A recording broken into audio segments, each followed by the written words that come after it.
Buenos días, profesor y compañeros. Nuestro grupo expondrá sobre la historia del arte en el diseño gráfico. Inicios de la representación y escritura. El desarrollo de la escritura y el lenguaje tuvo sus orígenes más primitivos en las ilustraciones sencillas, ya que existe una relación estrecha entre el dibujo y las marcas de la escritura.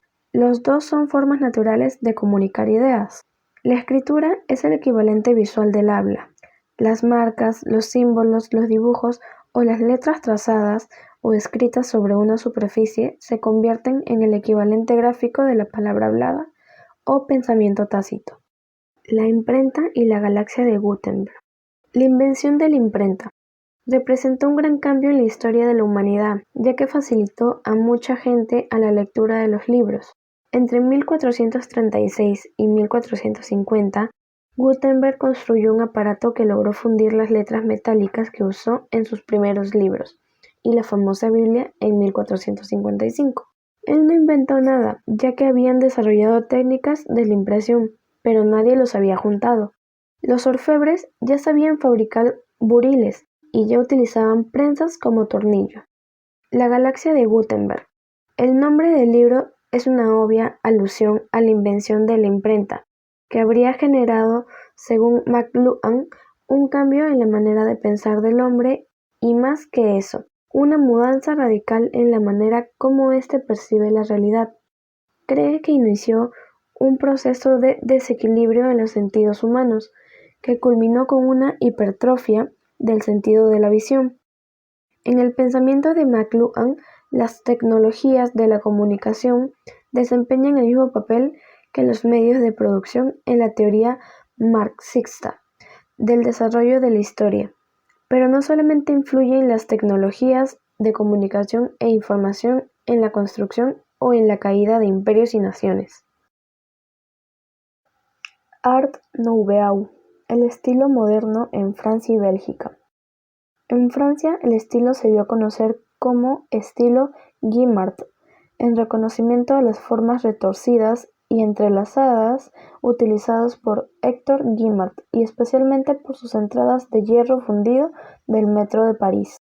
Representantes: Eugène Grasset, en Francia. Praga: Muszowo Museum Praha.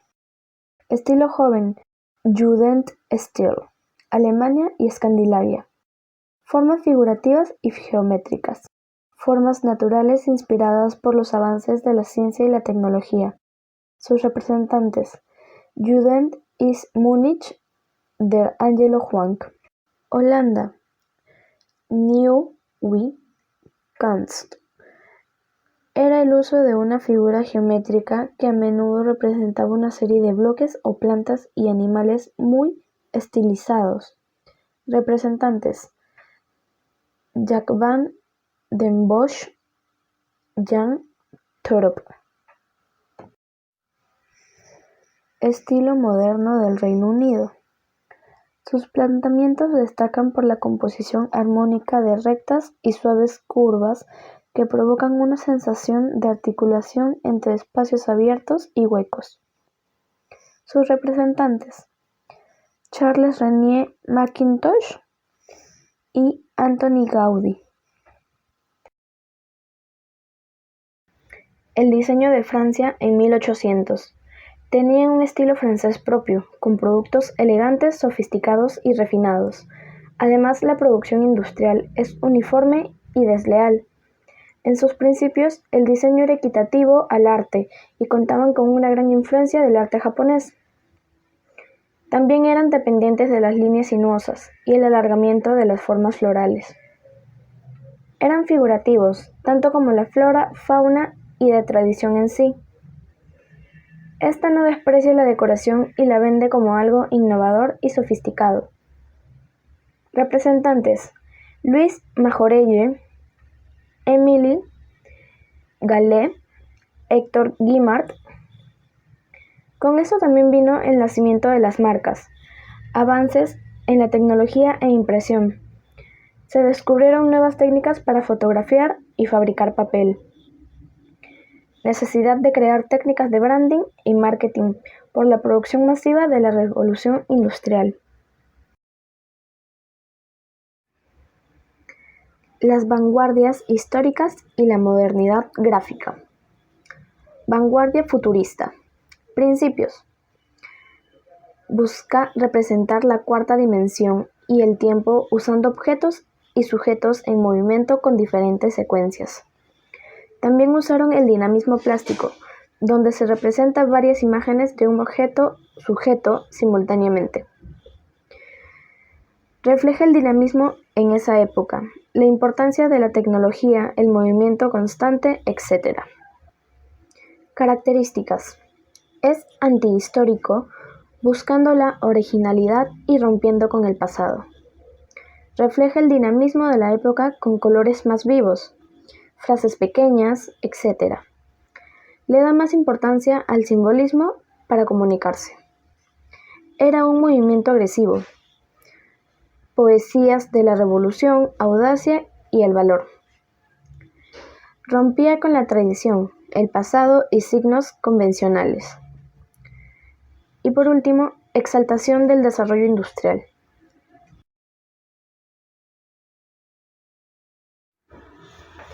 El cartel. Aparición de la litografía a todo color en 1880. Europa produce los carteles artísticos añadiendo imágenes cuando solo había texto. Creadores. Jules Cheret, creador de los carteles vívidos para cabaret y teatros famosos, como el Dorado, el Paris Olimpio, el Folies Bergère, el Teatro de la Ópera, el Alcázar d'Été y el Moulin Rouge. Amplió su negocio a festivales, bebidas, licores y productos farmacéuticos por la demanda. Henri de Toulouse-Lautrec, cobijado en Montmartre, el Moulin Rouge y el Moulin de la Galette, para olvidar sus tragedias y tomar inspiración de Jules Cheret. Toulouse-Lautrec encarna en sus pinturas a la bohemia del París del fin del siglo con una increíble evocación. Combina formas lineales con caricatura, gracias a sus influencias de estampas japonesas y Degas. Vanguardia dadaísta. Principios.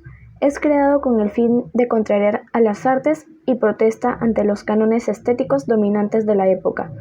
Proponían poner el caos sobre el orden y llamaban a romper las fronteras entre la vida y el arte. Características. Tiene una estrecha relación entre palabra e imagen. No cuenta con formas caracterizadas, uso exótico de la tipografía y fotomontajes. Es el punto final de una evolución en el arte. Se opta más por la locura, burla y humor como juego, incluso con temas como el terrorismo cultural. Oposición a clásicas nociones de gusto y producción artística. Diferencias. Futurismo.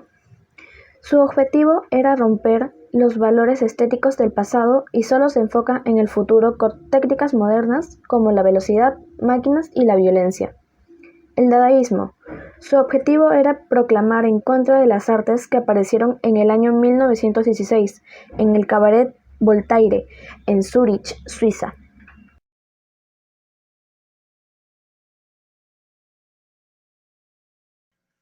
El constructivismo ruso. Nació en la Revolución Rusa.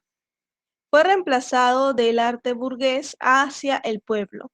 En las columnas de texto se colocaban más fotos. Algunos representantes son Nikolai Dolgoruk y Alexander Ronchenko. La Bauhaus fueron influenciados por las corrientes modernas, por ejemplo, el constructivismo ruso, el suprematismo y el expresionismo. Se usaban acero y hormigón. Su mayor prioridad era formar artistas para la producción industrial. Algunos de sus representantes son Herbert Bayer y Jan Tschirchow. Las diferencias entre el constructivismo ruso y Bauhaus son: el constructivismo ruso fue un movimiento artístico y arquitectónico. En cambio, la corriente Bauhaus viene del arte vanguardista. Ayudaron a dar forma al arte moderno. Mientras que muchos de estos géneros, incluyendo el surrealismo y el expresionismo abstracto, favorecían a la pintura, el movimiento Bauhaus abarcó una amplia gama de medios, materiales y disciplinas. Al contrario del constructivismo ruso, se consideraba un modo de transmitir mensajes y algo que se sigue usando hasta la actualidad. Sentó las bases del diseño gráfico junto con otras vanguardias como el dadaísmo, ya que trabajaron el soporte del afiche, fotomontaje, combinándolo con el color y las composiciones geométricas, dando una manera de trabajar desde las artes visuales.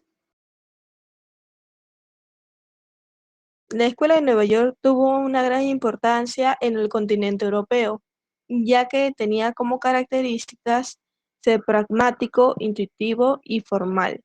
Se le llamaba la Escuela Estadounidense del Expresionismo Gráfico. Este nombre fue atribuido por Ernst Lübowin.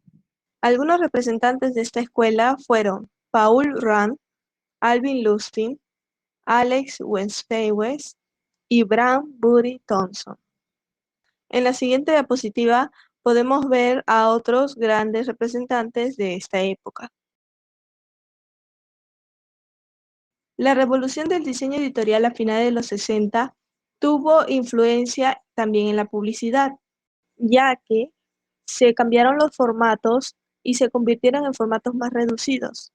También se le añadió más información y esto implicaba una nueva generación de revistas, con un enfoque editorial, una diagramación controlada, tipografía y retícula estándar. Esto conllevó también al expresionismo tipográfico, que era la aparición de la tipografía en diferentes formas, ya sea figurativas o expresionistas. Aquí podemos ver la aparición de nuevas técnicas, tales como la fototipografía y propiedades visuales de cada palabra. La importancia del diseño americano ocurrió en los años 40. Desde ahí, reconocido internacionalmente por sus puntos de vista sobre el arte del diseño gráfico. El diseño europeo, al contrario, era teórico y el diseño americano resaltaba más por su enfoque más organizado y original, creando así su propio diseño moderno. Su originalidad y la manera de comunicar las emociones personales le dio importancia en el continente europeo. Muchas gracias.